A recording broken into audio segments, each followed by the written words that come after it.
Bonjour et bienvenue dans cette vidéo de la troisième semaine de confinement. Alors semaine pendant laquelle on va appliquer les règles de calcul de trigonométrie à des situations concrètes.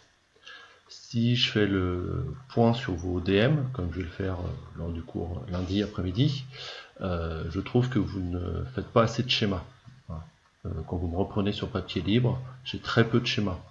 Donc là, sur le DM de cette semaine, qui sera l'avant-dernier exercice de cette série, je veux absolument que vous rédigiez en faisant un croquis. Alors j'ai pas besoin d'avoir un tracé hyper précis, mais je veux un croquis.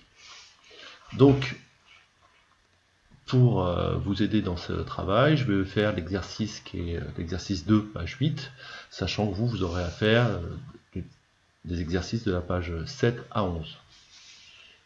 Alors, on me demande de calculer la longueur L. Alors, on ne la voit pas très bien, mais elle est ici.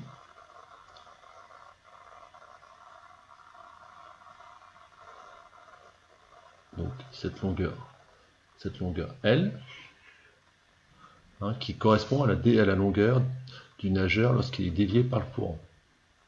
Donc je fais un croquis de ma situation.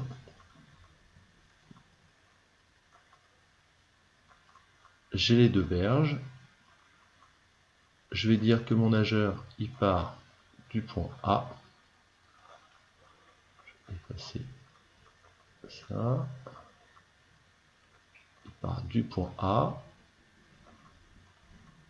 B et C. La longueur L, c'est ce que je cherche. Je vois que j'ai un angle droit en B, donc j'ai mon triangle CBA qui est rectangle en B. Ici, j'ai un angle de 24 degrés. Donc à partir de cet angle, je vais pouvoir nommer mes côtés. Donc je sais que A vaut 24 degrés.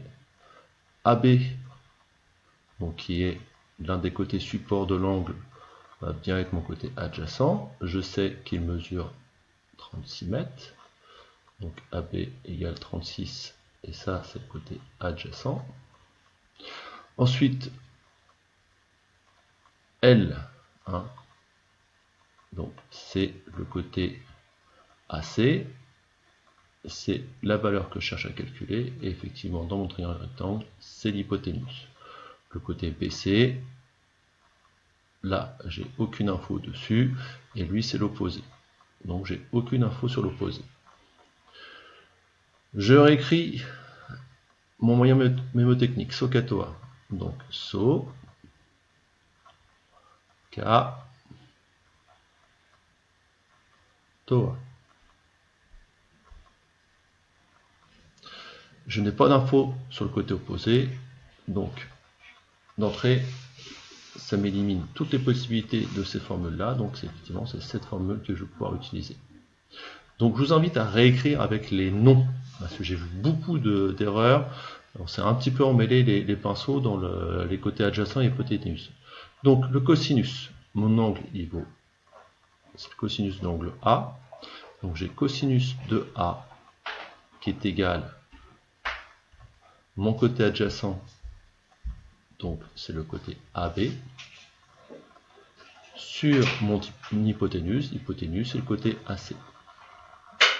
Et là maintenant je peux passer à l'application numérique, cosinus de 24 égale à AB, donc AB c'est 36, divisé par AC, c'est ce que je cherche.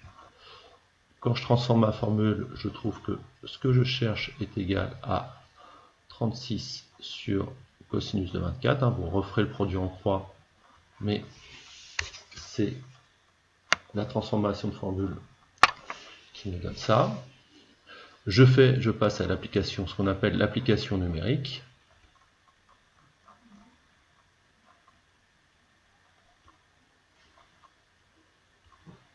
Donc je vais avoir mon point d'interrogation qui va être égal à 36 sur 24, ce qui me fait 39,406. Donc pour l'instant c'est juste un résultat. Je remonte un petit peu dans mon énoncé, je regarde ce qu'on me demande. Ah, on me demande d'arrondir au centimètre près, sachant que j'avais des mètres. Donc je refais donc mon côté AC il va donc égal à 39,406, et donc là c'est des mètres. Centimètres, ça veut dire qu'on m'a demandé d'arrondir deux chiffres après la virgule. Sur ce chiffre-là, je vois que j'ai un chiffre 6, donc ça veut dire que ma valeur arrondie de L est de 39,41. Donc ça, je vais écrire ma phrase de conclusion. La longueur L est égale à 39,41 mètres. Donc voilà tous les éléments de rédaction que je veux voir sur votre DM. Je mettrai des points. J'aurai des points sur l'appropriation, donc tout ce qui est croquis. Il y aura des points sur la formule, l'application de la formule. Effectivement,